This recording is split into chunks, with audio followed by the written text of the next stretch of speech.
बहुत लोग आजकल ग्रैटिट्यूड जर्नल मेंटेन करने के बारे में बोलते हैं, तो उसमें हम ये लिखते हैं कि आज पूरे दिन में हमारे साथ क्या क्या अच्छा हुआ, या फिर उन चीज़ों के बारे में लिखते हैं for which we are grateful for.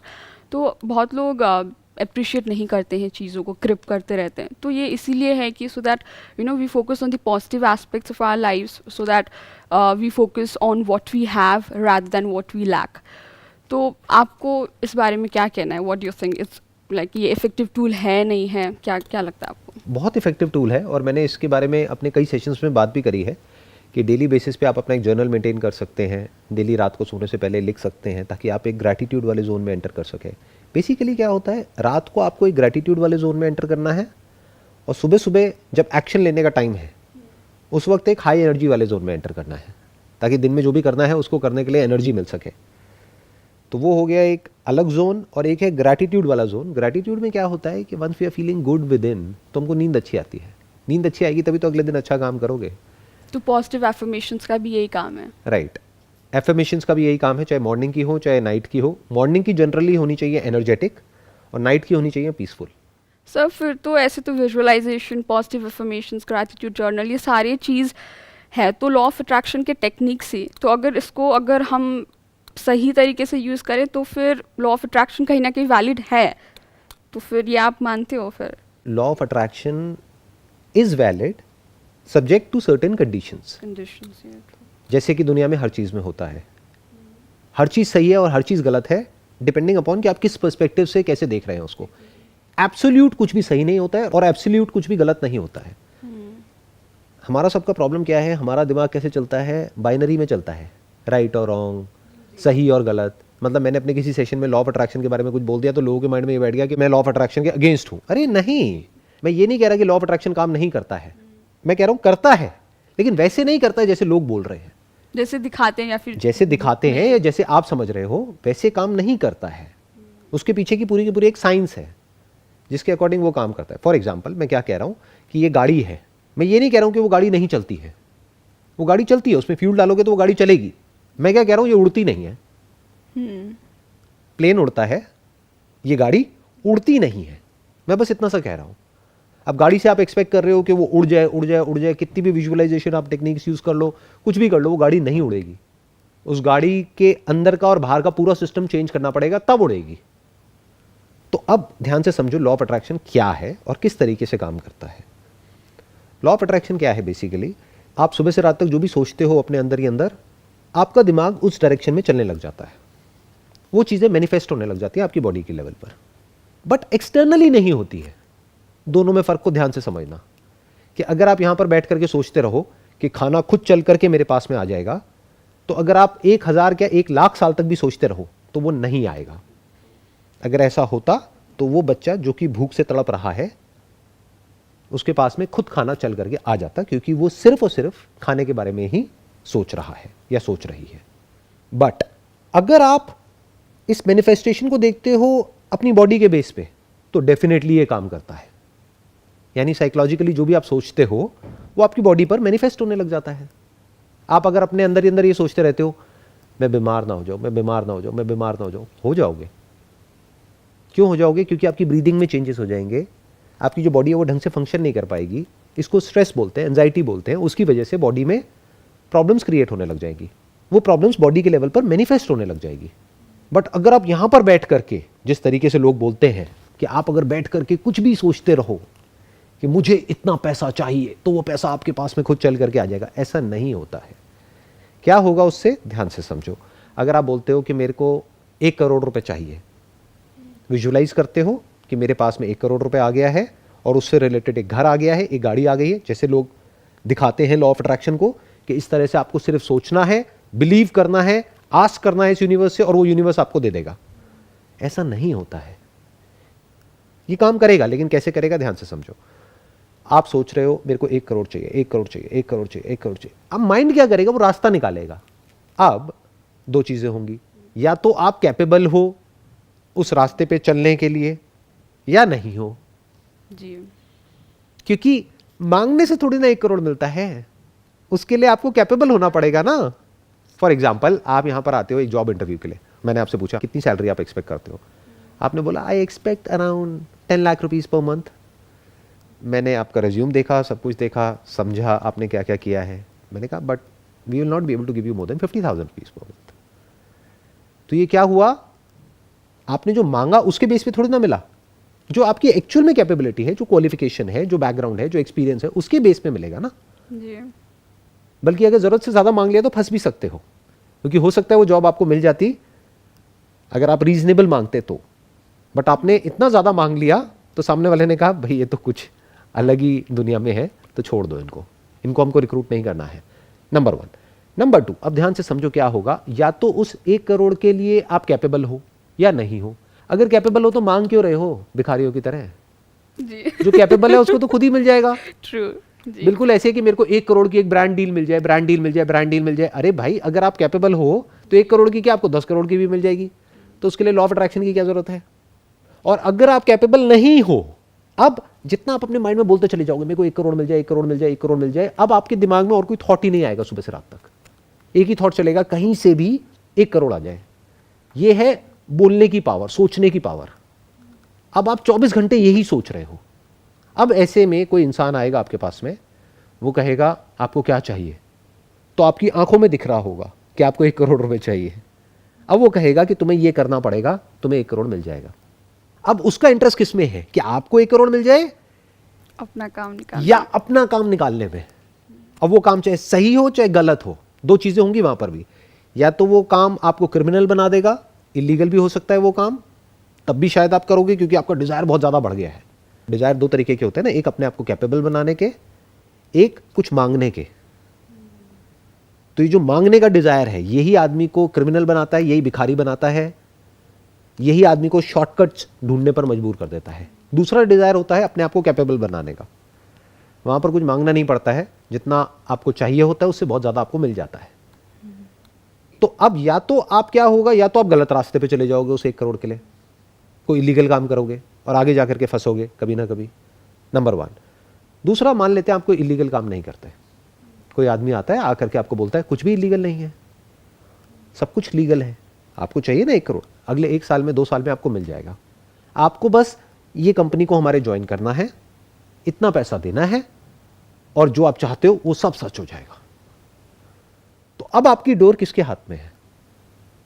सामने वाले। क्या आपके हाथ में है? क्योंकि वो डिजायर अब आपके ऊपर इतना हावी हो चुका है, आपने प्रैक्टिस कर लिया है एक तरीके से सोचने का कई महीनों तक, कि अब आपके माइंड में कोई और थॉट आता ही नहीं है, आपका थॉट कॉन्सेंट्रेटेड हो गया है। अब आपको किसी भी कीमत पर वो चाहिए।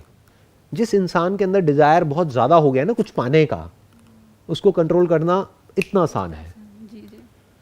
उसको बोलो तुझे क्या चाहिए, अच्छा तुझे ये चाहिए, चल बेटा मैं दिलाता हूं, लेकिन तुझे ये करना पड़ेगा। तो अब आपकी डोर किसी और के हाथ में है। तो मैं क्या कह रहा हूं, लॉ ऑफ अट्रैक्शन को कैसे यूज करो? नंबर 1, अपने आप को उल्टा बोलने की जरूरत नहीं है, क्योंकि क्या होगा उससे, आपकी बॉडी के लेवल पर साइकोसोमैटिक चेंजेस आएंगे। साइकोलॉजिकली जितना आप उल्टा सोचोगे उतना ही बॉडी के लेवल पे वो मैनिफेस्टेशंस होंगे, क्योंकि वो तो डायरेक्ट इफेक्ट हो गया ना। Mind is directly connected to your body, जो सोचोगे वो बॉडी के लेवल पे होने लग जाएगा। तो सोचना ही है तो कुछ अच्छा सोचो कि I am healthy, I am healthy, I am healthy. This is much better than कि मैं बीमार हूं, मैं बीमार हूं, मैं बीमार हूं। अगर झूठ भी बोलना पड़ रहा है अपने आप को तो बोल दो, थोड़ी बहुत बीमारी है भी तो बोल दो कि नहीं, माई इम्यूनिटी स्ट्रांग, मैं डील कर जाऊंगा इससे, बजाय ये बोलने के कि नहीं मैं डील नहीं कर सकता। तब तो आप बिल्कुल भी डील नहीं कर पाओगे उससे। तो 1 is at the level of your body, यानी कि क्या, जो वर्ड्स यूज करते हो आप अपने माइंड में, जिसको अफर्मेशंस बोलते हैं, थॉट्स बोलते हैं, या जो भी कुछ आप अपने अंदर अंदर अपने आप को बोलते हो, चाहे सुबह चाहे रात को, जब बोलना ही है तो कुछ अच्छा बोलो, अच्छा बोलो, अच्छा सुनो, अच्छा देखो, अच्छा सोचो। नंबर 1, ये आ गया एक एस्पेक्ट लॉ ऑफ अट्रैक्शन का। अब अच्छा क्या है और बुरा क्या है? अच्छा मतलब क्या, जो आपको पीसफुल कर रहा है और आपको कैपेबल बना रहा है। आपको मतलब क्या, आपकी स्किल को, आपकी नॉलेज को, आपके एक्सपीरियंस को बेटर कर रहा है, वो सब अच्छा है। लेकिन जो भी आपको और एंशियस कर रहा है अंदर से, ये जो 1 करोड़ का डिजायर है, ये आपको पीसफुल करता है, रात की नींद अच्छी आती है या रात की नींद उड़ जाती है इसकी वजह से? उड़ जाती है। आप देख पा रहे हो ना इस सच को? तो ये अच्छा नहीं है डिजायर। अच्छा क्या है कि मुझे ये करना है। एक है करने का डिजायर, एक है पाने का डिजायर। तो मैं क्या कहता हूं, करने के डिजायर्स अपने अंदर पैदा करो कि मुझे ये करना है, मुझे ये करना है, मुझे ये करना है, मुझे ये करना है, मुझे अपने आप को ऐसा बनाना है। अभी मैं इस लेवल पे हूँ, अब मेरे को इस लेवल पे जाना है in terms of my knowledge, understanding, skills, experience, हर एक चीज को मुझे बढ़ाना है। दूसरा डिजायर कौन सा होता है? पाने का, कि अभी मेरे पास में छोटी गाड़ी है, मुझे बड़ी गाड़ी चाहिए और अब मैं लॉ ऑफ अट्रैक्शन को यूज करूंगा बड़ी गाड़ी तक पहुंचने के लिए।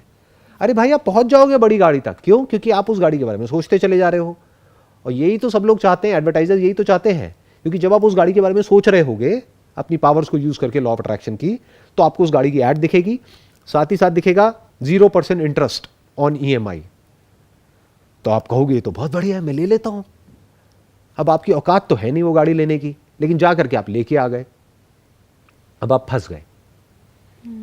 और इसी से रिलेटेड एक है कि विजुअलाइजेशन का, कि अगर सब आसान है, मतलब आसान है एज इन कि अगर मैं आंख बंद करके मुझे जो चाहिए वो मैं विजुअलाइज कर सकती हूँ, तो ऐसा क्यों होता है कि आंख बंद करके मुझे सब नेगेटिव चीज़ें दिखती हैं? कि अगर मैं ये सोच रही हूँ कि मुझे यहाँ जाना है और मैं आसानी से, कोई ट्रैफिक नहीं, आराम से, फॉर एग्जांपल है कि मैं जा सकती हूँ, लेकिन मेरे दिमाग में उसका ठीक अपोजिट आएगा, तो वो सिंपल सी चीज़ विजुअलाइज कर पाना किसी के लिए इतना डिफिकल्ट क्यों हो जाता है? इसलिए क्योंकि आप बीच में विजुअलाइजेशन को घुसा रहे हो, क्योंकि कहीं से पढ़ लिया है इसके बारे में, कहीं से सुन लिया है। मैंने कभी भी विजुअलाइजेशन के बारे में बात नहीं करी है। मैंने क्या बोला है कि अपने आप को कुछ अच्छा बोलो। मैंने ये नहीं बोला है कि बैठ करके विजुअलाइज करो, ये सोचने लग जाओ कि मैं बहुत हेल्दी हूँ, ये एक्सट्रीम में जाने वाली बात हो गई।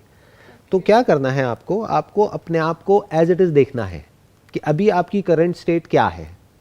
जहाँ तक मैं देख पा रहा हूँ आपकी आंखें ठीक है, कान ठीक है, आप मुझे सुन पा रहे हो, देख पा रहे हो, खुद चल करके यहाँ तक आए हो, जी। तो हाथ पैर भी सही सलामत है भगवान की दया से, तो सब कुछ ठीक है एट अ फंडामेंटल लेवल। तो ये कोई इल्यूजन नहीं है, ये फैक्ट है। बाकी रही छोटी मोटी बीमारियां, वो आती जाती रहती हैं, वो सबके साथ है। तो ये आप किसी इल्यूजन के बेस पे नहीं बोल रहे, अननेसेसरी विजुअलाइज नहीं कर रहे कि मैं हेल्दी हूं। आप रियलिटी को देख लो कि आप एक्चुअल में हेल्दी हो। जी जी, जो चीज़ है नहीं उसको विजुअलाइज कर पाना थोड़ा मुश्किल हो जाता है। राइट, और वो सोचना ही क्यों है? वही तो मैं बार बार कह रहा हूं कि why do you have to think about something which is not real? Think on the basis of reality. Visualize करना भी है तो ये करो कि अभी मैं एजुकेशन वाइज इस लेवल पर हूं, आने वाले इतने साल बाद मैं इस लेवल पर होंगी इन terms of my educational qualification, जिसकी बेस पर मैं काम करने के लिए, प्रैक्टिस करने के लिए और जो भी कुछ करना है पढ़ाई करने के लिए, सबके लिए मैं तैयार हूं। तो ये सब रियल हो गया। जिसकी आप बात कर रहे हो विजुअलाइजेशन, दैट इज अनरियल। कि मैं सड़क पे जाऊंगी और मुझे ट्रैफिक नहीं मिलेगा, मैं विजुअलाइज कर रही हूं। अरे आपके सोचने से क्या होता है? यही तो मैं समझा रहा हूं जब से, कि बेसिकली आपके सोचने से ट्रैफिक कम या ज्यादा नहीं हो जाएगा। ट्रैफिक जितना है सड़क पे सो है। अब आपको सोचना है तो क्या सोचना है कि मैं टाइम से निकल रही हूं। यहां पे इनफैक्ट लॉ ऑफ अट्रैक्शन की जरूरत ही नहीं है।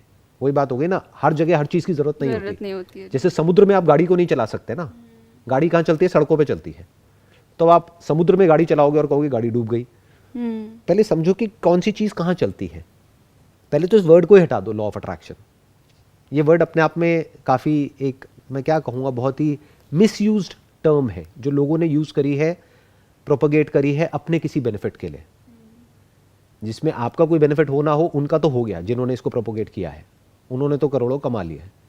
तो आप ये समझो कि आपके लिए इसका क्या बेनिफिट है, आपको कैसे यूज करना है। मैंने क्या कहा, सिंपल बात बोली है कि अपने अंदर अच्छा बोलो, बाहर अच्छा बोलो, अच्छा देखो, अच्छा सुनो। अच्छा मतलब क्या? जो भी आपको एक बेटर इंसान बनाता है। इसको एक बॉडी को इंस्ट्रूमेंट की तरह देखो। जो भी इस इंस्ट्रूमेंट की कैपेबिलिटीज को बढ़ाता है या जिससे बढ़ सकती है, ऐसे थॉट्स, वो सब अच्छे हैं। जो भी आपको मांगने पे मजबूर करता है या कुछ भी ऐसा एक्सपेक्ट करवाता है जो कि अनरियलिस्टिक है, वो सब गलत थॉट्स है। जैसे वहां पे क्या सोचना है, वहां पे इसकी जरूरत ही नहीं है लॉ ऑफ अट्रैक्शन की। आपको क्या बोलना है अपने आप को कि मैं जा रही हूं सड़क पे, अब मैं टाइम से निकल रही हूं। तो वहां पे प्लानिंग की जरूरत है, लॉ ऑफ अट्रैक्शन की जरूरत नहीं है। कि अगर यहां पर आपको टाइम से पहुंचना है तो आप टाइम से घर से निकले। तो अगर ट्रैफिक मिला भी तो आपने पहले ही गूगल मैप्स पे देख लिया, उसके बाद भी कुछ मार्जिन और लेकर के आप चल रहे हो ताकि आप टाइम से पहुंच पाओ। तो इस सब में लॉ ऑफ अट्रैक्शन का रोल कहां है? कहीं भी नहीं है। और अगर आप अच्छा बोलोगे, अच्छा सुनोगे, अच्छा सोचोगे, अच्छा देखोगे, तो आपको किसी भी लॉ ऑफ अट्रैक्शन की जरूरत क्या है? आप अच्छा ही करोगे ना जी। आप कुछ गलत करोगे क्यों? अच्छे और गलत की डेफिनेशन को पहले क्लियर कर लो अपने माइंड में अच्छे से। एक डिजायर है जो आपको लालची बना देता है। ऐसा इंसान ना खुद के लिए अच्छा है ना औरों के लिए अच्छा है, क्योंकि ना तो वो खुद चैन से सो सकता है ना किसी को सोने दे सकता है। ऐसा आदमी पूरी दुनिया के लिए खतरनाक है, जो बहुत ज़्यादा लालची है। यानी कौन? जो अपने फायदे के लिए किसी और का नुकसान भी करने को तैयार है। तो ऐसे डिजायर्स अपने अंदर प्लांट मत करो, चीज़ों के डिजायर्स प्लांट मत करो। अगर अपनी कैपेबिलिटी को बढ़ा लोगे तो जितनी भी चीज़ें चाहिए उससे ज़्यादा आपको मिल जाएगी, आपको मांगनी नहीं पड़ेगी। मांगने से नहीं मिलता इस यूनिवर्स में, अपने आप को कैपेबल बनाने से मिलता है। रिसेंटली मैं एक बुक पढ़ रही थी, तो उसमें ऑथर ने कैंसर्स ऑफ द माइंड के बारे में वो एक्सप्लेन कर रहे थे, जो कि कंपेयरिंग, कंप्लेनिंग, क्रिटिसाइजिंग, ये सब है। और वो बहुत अच्छे से एक्सप्लेन भी कर रहे थे, लेकिन मेरा ध्यान बार बार उस वर्ड कैंसर पे जा रहा था। तो मेरा क्वेश्चन यही है कि चीज़ों को उतनी ही इम्पोर्टेंस कैसे दे जितनी ज़रूरत है। कंपेयरिंग, कंप्लेनिंग एंड क्रिटिसाइजिंग, ये 3 वर्ड्स आपने बोले। जी। ये कैंसर्स ऑफ माइंड नहीं है, सबसे पहले तो इसको समझना है। कैंसर ऑफ माइंड एक्चुअल में क्या है? Over thinking. ओवर थिंकिंग की जड़ क्या है? क्या कंपेयरिंग है? बिना कंपेयरिंग के आप सोचोगे कैसे? You can not operate in this universe without comparison. आप एक गाड़ी चला रहे हो तो आपको कंपेयर करना पड़ेगा कि अभी मुझे यहाँ पे पार्क करना है, जगह है या नहीं है इसको पार्क करने के लिए। वो क्या कर रहे हो? आप कंपेयर कर रहे हो अपने माइंड में। You are comparing the distance between 2 objects to understand कि यहाँ पे गाड़ी आप पार्क कर पाओगे या नहीं कर पाओगे। अगर आपके माइंड में से कंपैरिजन को हटा दिया जाए तो आप इस दुनिया में ऑपरेट ही नहीं कर सकते। आप जो लाइफ में आगे भी बढ़ रहे हो, that is again because of comparison. क्योंकि कहीं ना कहीं आपके माइंड में कोई ना कोई आइडल है, जो भी आप करना चाहते हो उससे रिलेटेड, जो आपको आगे बढ़ने के लिए पुश कर रहा है या कर रही है। नहीं तो हमारे जो एनिमल इंस्टिंक्ट्स हैं वो हमको नीचे गिरा देते हैं। वो कहाँ ले जाएंगे आपको? एक जानवर के लेवल पे, जहाँ पे आप प्लेजर्स में जाकर के इंडल्ज हो जाओगे। तो इस कंपैरिजन की वजह से ही तो आप आगे बढ़ रहे हो। तो ये बुरा नहीं है। एक बार आराम से समझने की कोशिश करना कि एक्चुअल में बुरा क्या है। कंप्लेन करना क्या बुरा है? बिल्कुल भी बुरा नहीं है। फॉर एग्जाम्पल, आप अपने घर से यहाँ पर आए और बीच में कहीं पे रोड खराब है और आप जा करके कंप्लेंट फाइल कर रहे हो, जो भी रिस्पेक्टिव डिपार्टमेंट्स हैं उन सब जगह पर ईमेल्स कर रहे हो, उनको लेटर लिख रहे हो, उनको फ़ोन कर रहे हो, उनको बता रहे हो कि देखो यहाँ पे प्रॉब्लम है। तो क्या वो बुरा है? नहीं। तो कंप्लेनिंग इज नॉट बैड। जब भी आपके साथ में कुछ भी अनफेयर होता है तो कंप्लेन करना पड़ेगा ना। कंप्लेन नहीं करोगे तो सामने वाले को पता कैसे लगेगा आपके साथ में कुछ अनफेयर हो रहा है? आप एक रिलेशनशिप में हो और सामने वाला कुछ गलत कर रहा है आपके साथ में, लेकिन उसको खुद को ही नहीं पता है कि वो क्या गलत कर रहा है, बट आपको पता है, तो आप उसको कंप्लेन करोगे, ये जो तुम कर रहे हो ये ठीक नहीं है, इसको चेंज करो या हम इस रिलेशनशिप को खत्म करेंगे। तो ये क्या हुआ? कंप्लेनिंग हो गया। तीसरा क्या है? क्रिटिसाइजिंग। क्रिटिसाइजिंग बुरा थोड़ी ना है, बहुत जरूरी है क्रिटिसिज्म। हमारे यहाँ पे प्रॉब्लम पता है क्या है? We are too eager to agree. कोई क्रिटिसाइज ही नहीं करता है। जैसे आपके पेरेंट्स ने जो जो कहा आपने वो किया, कभी कोई कॉन्फ्लिक्ट नहीं होगा। जो वो कहते जा रहे हैं चुपचाप करते जाओ। But the moment you disagree, there is bound to be a conflict. तो अगर वो कुछ ऐसा कह रहे हैं आपको करने के लिए जो करने में आपका इंटरेस्ट नहीं है, या कुछ भी ऐसा कर रहे हैं जो आपको ठीक नहीं लगता है, तो उनको क्रिटिसाइज करना पड़ेगा।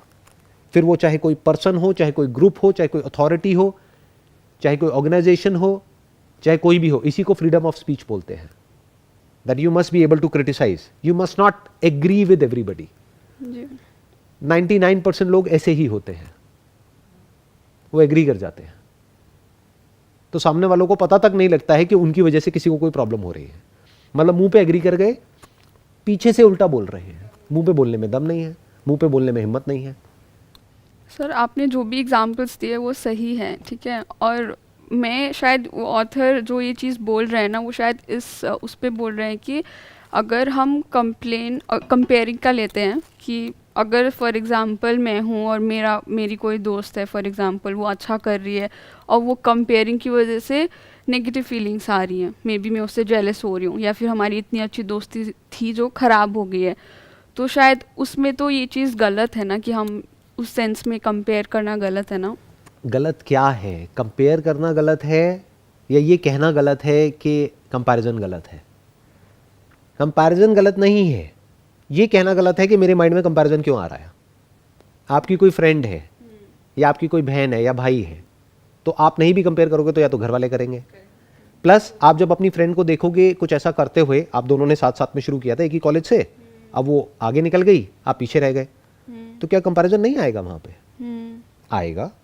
तो कंपैरिजन गलत नहीं है, क्योंकि comparison is reality. The moment you से रियलिटी इज रॉन्ग, तब आप फंस गए. फॉर एग्जाम्पल, आप कह रहे हो बारिश हो रही है, बारिश नहीं होनी चाहिए, बारिश गलत है. क्या बारिश गलत है या ये थॉट गलत है कि बारिश क्यों हो रही है, बारिश नहीं होनी चाहिए? ये थॉट ही गलत है. तो कंपैरिजन गलत नहीं है, क्रिटिसिज्म गलत नहीं है, कंप्लेन करना गलत नहीं है, कहीं पर भी जाकर के कंप्लेंट फाइल करना या किसी को कंप्लेन करना, ये सब गलत नहीं है. ये सोचना कि ये गलत है, ये गलत है. Okay okay okay. सबसे पहले तो इस थॉट प्रोसेस को ठीक करो. जी. आपने देख लिया दोनों में डिफरेंस, क्लियर हुआ? अब हमने क्या किया, जो जैसा है उसको वैसे ही देख लिया, उसको डिनाई नहीं किया. अब क्या हो रहा है, आपके माइंड में कोई ऐसे थॉट्स आ रहे हैं जहां पे कि कंपैरिजन आ रहा है, तो अब आप अपने आप को ये नहीं बोल रहे हो कि हाय मैं कितनी बुरी हूं, देखो मेरी इतनी अच्छी फ्रेंड है या मेरी सगी बहन है, मैं उसके बारे में इतना कैसे उल्टा सोच रही हूं. क्योंकि जब वो कंपैरिजन का थॉट आएगा तो हो सकता है आपके अंदर गुस्सा भी आएगा, या तो अपने ऊपर या उसके ऊपर. जी. तो अब ये सब नेचुरल है, ये पार्ट ऑफ ह्यूमन एग्जिस्टेंस है, बिकॉज नोबडी इज परफेक्ट. ये जो परफेक्शन की इमेज है ना, इसको अपने माइंड से निकाल दो.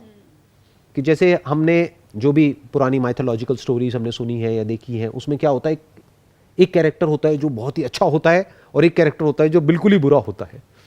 एक्चुअल लाइफ में ऐसा नहीं होता है. बुरे से बुरा इंसान भी आपके अंदर है और अच्छे से अच्छा इंसान भी आपके अंदर ही है, बाहर नहीं है. अच्छाई भी है आपके अंदर और बुराई भी है. तो पहले दोनों को देख लिया, और ये जो ठप्पा लगाना था ना अच्छाई बुराई का, इसको भी हटा दिया. अच्छा बुरा क्या होता है, थॉट होता है. थॉट तो कुछ भी आ सकता है. फॉर एग्जाम्पल, बायोलॉजिकली आपके अंदर कुछ ऐसे थॉट्स आएंगे किसी भी पर्सन से रिलेटेड जो सिर्फ आपके माइंड में नहीं सबके माइंड में आएंगे. बट वहां पर दो तरह के लोग होंगे. एक वो जो कहेंगे कि ये नहीं आने चाहिए क्योंकि ये प्रोहिबिटेड है एज पर माई कल्चर और माई बैकग्राउंड और दिस एंड दैट. जी. और दूसरे कहेंगे थॉट ही तो है, आया गया, कोई बात नहीं, क्या हो गया. तो किसको प्रॉब्लम हुई उस थॉट की वजह से और किसको नहीं हुई? जिसने बोला कि ये गलत है. समझ गए प्रॉब्लम? जी. तो द मोमेंट यू से कि ये कैंसर है, आपने कितना बड़ा वर्ड यूज कर दिया उस ऑथर ने या आपने, कि भाई ये कैंसर है, तो गड़बड़ हो गई, वहां पर बहुत बड़ी गड़बड़ हो गई. अब क्या हो रहा है, the moment you get that kind of thought, तो आपके माइंड में क्या आएगा, एक भयानक सी इमेज आएगी कि अभी मेरे को ये थॉट आया, अब कुछ टाइम बाद ये एक ट्यूमर के जैसा हो जाएगा, फिर कैंसर के जैसा हो जाएगा, और ये अंदर ही अंदर मेरे को खोखला कर देगा, मैं मरने वाली हूं, मेरे को ये थॉट नहीं आने चाहिए. और वो थॉट आएंगे, और जितना आप अपने आप को ये बोलोगे ना ये थॉट नहीं आने चाहिए इस वजह से, उतने ही ज्यादा वो थॉट्स आएंगे. बट जो मैं बोल रहा हूं, अगर वो आपने समझ लिया उस बात की डेप्थ को, और अपने आप को बोला क्या हो गया, कंपैरिजन आया है ना माइंड में, आ गया, जेलसी हो गई, गुस्सा आ गया, पार्ट ऑफ लाइफ है. हाँ. मैं कौन सा परफेक्ट हूं, और कौन है जो परफेक्ट है? कौन है ऐसा दुनिया में इंसान, पास्ट में जो हुआ है या अभी है या जो फ्यूचर में होने वाला है, जिसके अंदर कभी गुस्सा नहीं आया है? हो सकता है बाहर से उसने अपने गुस्से को नहीं दिखाया है, क्योंकि उसके रेपरकशंस होते हैं. आपके अंदर अगर गुस्सा भी है तो आप अपने कमजोर के आगे तो दिखा सकते हो, अपने से स्ट्रांग के आगे कैसे दिखाओगे? चाहे वो फिजिकली कमजोर हो, चाहे मेंटली कमजोर हो, या फाइनेंशियली कमजोर हो, उसको तो आप दबा सकते हो. जो आपसे पावरफुल है उसको कैसे दबाओगे? तो गुस्सा अंदर तो है लेकिन बाहर नहीं है. तो ऐसा कोई इंसान नहीं है दुनिया में, ना कभी होगा, जिसके अंदर कभी कोई कंपैरिजन नहीं आया है, जिसने कभी कंप्लेन नहीं किया है, या जिसने कभी क्रिटिसाइज नहीं किया है किसी को भी, या जिसके अंदर कभी कोई गुस्सा नहीं आया है, या जिसको भी आप नेगेटिव थॉट्स बोलते हो, नेगेटिव फीलिंग्स बोलते हो, नेगेटिव इमोशंस बोलते हो इन इन्वर्टेड कॉमास, वो उसके माइंड में नहीं आए हैं. ऐसा इंसान ना तो कभी पास्ट में हुआ है, ना भी है, ना कभी होगा. अगर कोई कह रहा है कि मेरे माइंड में तो सब कुछ पॉजिटिव आता है, तो वो झूठा है. वो झूठ बोल रहा है. आने वाले टाइम में उसका झूठ पकड़ना बड़ा आसान हो जाएगा. क्यों? क्योंकि अब साइंस ने इतनी तरक्की कर ली है कि वो आपके ब्रेन में कुछ स्कैन्स करके बता सकते हैं कि एग्जैक्टली क्या चल रहा है. तो वो जो झूठा इंसान होगा ना, उसको वहां पे ले जाकर के उस स्कैनर के अंदर बिठा दिया जाएगा, और 1 मिनट में सब निकल के आ जाएगा कि अरे इसकी ब्रेन तो उससे भी ज्यादा एक्टिव है जो एक ह्यूमन है, क्योंकि ये तो सुपर ह्यूमन है. तो इसकी ब्रेन तो बिल्कुल काम होनी चाहिए, ब्रेन में कुछ होना ही नहीं चाहिए. लेकिन जैसे उस स्कैनर में गए, पता लगा अरे यहाँ तो कुछ और ही चल रहा है, इसके अंदर तो उससे भी ज्यादा केओस है, उससे भी ज्यादा कॉन्फ्लिक्ट है, उससे भी ज्यादा एक्टिविटी है. इस सुपर ह्यूमन में तो उस ह्यूमन से भी ज्यादा एक्टिविटी हो रही है. ये कैसा सुपर ह्यूमन है? समझ गए? तो इस मिथ से बाहर आ जाओ. ना कोई सुपर ह्यूमन होता है, ना कोई सुपर विलन होता है, ह्यूमंस होते हैं। तो सर जो आप बोलते हो ना कि थॉट्स आए और फिर उसको जाने दो, तो ये क्या इतना इजीली वो हो जाएगा कि हाँ ठीक है यार आ तो रहा है जाने दो और दूसरे काम में लग जाओ, तो वो हो जाता है ऐसे आसानी ऐसे से? नहीं होता है, क्योंकि ऐसे आप जितना करोगे आप उससे भाग रहे हो, जितना भागोगे वो थॉट्स और ज़्यादा आएंगे, वो ओवर थिंकिंग और ज़्यादा हावी हो जाएगी। तो आपको क्या करना है, आपने इस रियलिटी को देख लेना है कि थॉट्स आते हैं और चले जाते हैं, फीलिंग्स आती हैं चली जाती हैं, इमोशंस आते हैं चले जाते हैं। क्या ये रियलिटी है, या इसके लिए आपको अपने अंदर एक डिज़ायर पैदा करना है और ऐसा इंसान बनना है कि आपके अंदर थॉट्स आएँ और चले जाएं? अभी इस क्वेश्चन में इंप्लाइड क्या है, आप चाहते हो कि आपका माइंड ऐसा हो जाए कि जिसमें कोई भी थॉट आए और वो चला जाए, आपको तंग ना करे। This is what you want, yes sir. Right?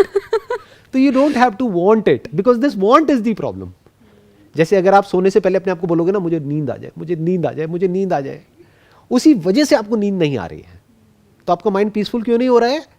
क्योंकि आप बार बार अपने आप को बोल रहे हो कि काश मेरा माइंड ऐसा हो जाए जिसमें कोई भी थॉट आए और चला जाए, मैं बिल्कुल एक मिरर के जैसी हो जाऊं जिस पर कोई भी रिफ्लेक्शन आई और गई, थॉट्स आए और गए, फीलिंग्स आई और गई, इमोशंस आए और गए, और मुझ पर कोई असर ना हो। अरे ये कोई कहानी नहीं सुना रहा हूं मैं आपको, जी। ये रियलिटी बता रहा हूं कि एक्चुअल में आपकी ब्रेन और मेरी ब्रेन या किसी की भी ब्रेन में कोई फर्क नहीं है। क्या होता है इस ब्रेन में, थॉट्स आते हैं चले जाते हैं, फीलिंग्स आती हैं चली जाती हैं। मतलब मैं आपको कोई लोरी नहीं सुना रहा हूं कि देखो ऐसा होना चाहिए, ऐसा ही होता है, सबके साथ होता है। अब सवाल उठता है कि वो लोग जो ओवर थिंकिंग के जोन में चले जाते हैं उनके साथ ऐसा क्यों नहीं होता है? तो ये आपको समझना है कि नींद क्यों नहीं आती है। ये नहीं कि नींद कैसे आए, क्योंकि नींद में जाने का कोई तरीका नहीं है। नींद में ना जाने के बहुत सारे तरीके हैं। नींद में ना जाने का सबसे अच्छा तरीका क्या है, ये बोलने लग जाओ अपने आप को, मुझे नींद आ जाए, मुझे नींद आ जाए, मुझे नींद क्यों नहीं आ रही, मुझे गुस्सा आ रहा है, काश मुझे नींद आ जाए। और कोई भी ऐसी हरकतें कर रहे हो जिससे कि आपको नींद आ जाए। जैसे ही हरकतें बंद कर दोगे नींद आ जाएगी। जी। तो कुछ भी करने की जरूरत नहीं है। ओवर थिंकिंग को रोकना है तो इस रियलिटी को देख लो कि आएंगे जाएंगे, ये कोई कहानी नहीं है, रियलिटी है। पूरी लाइफ ऐसे ही रहेगा। और एक और रियलिटी क्या है, ऐसी स्टेट कभी भी नहीं आएगी जो आप एक्सपेक्ट कर रहे हो। कि वही जो आपने मिरर का एग्जांपल दिया। ऐसा कभी नहीं होने वाला। कुछ ऐसे थॉट्स होंगे जो कुछ सेकंड्स रुकेंगे, कुछ कुछ मिनट तक रुकेंगे, कुछ कुछ घंटे तक रुकेंगे, कुछ कुछ दिनों तक रुकेंगे, कुछ कुछ हफ्तों तक रुकेंगे, कुछ कुछ महीनों तक रुकेंगे। फॉर एग्जाम्पल कोई आपका नियर एंड डियर है, उसकी डेथ हो गई है जिससे आपको बहुत प्यार था, तो कई महीने लगेंगे वहां से बाहर निकलने में। That is okay. Exactly, that is okay. एकदम से आप कैसे भूल सकते हो? अब प्रॉब्लम ये नहीं है कि वो थॉट्स आ रहे हैं, प्रॉब्लम ये है कि आप कह रहे हो ये थॉट्स नहीं आने चाहिए। प्रॉब्लम ये नहीं है कि उनकी याद आ रही है, अरे उनसे प्यार था इसलिए याद आ रही है। प्रॉब्लम ये आप कह रहे हो ये याद नहीं आनी चाहिए, ये तो उनकी इंसल्ट हो गई ना। सोचो अगर वो यहीं कहीं आसपास हो तो वो देख करके कहेंगे ये क्या बदतमीजी है, मुझे तो तुम कहती थी कि मेरे से बहुत प्यार है और तुम 4 दिन में मुझे भूल गई। तो कुछ महीने तो लगने चाहिए ना उनको भुलाने में, तब तक रोना भी है, बुरा भी फील होगा तो होगा, उनको मिस करोगे, सब कुछ होगा। समझ गए? You got the answer? Yes sir. हाँ, इसको बोलते हैं बिल्कुल हल्के फुल्के हो जाना अंदर से। That's it. Yes sir, thank you Wish you so all the much best. Sir, Most मुझे ये welcome. अपॉर्चुनिटी देने के लिए, और मुझे आपसे बात करके बहुत अच्छा लगा। जय Most हिंद welcome. सर।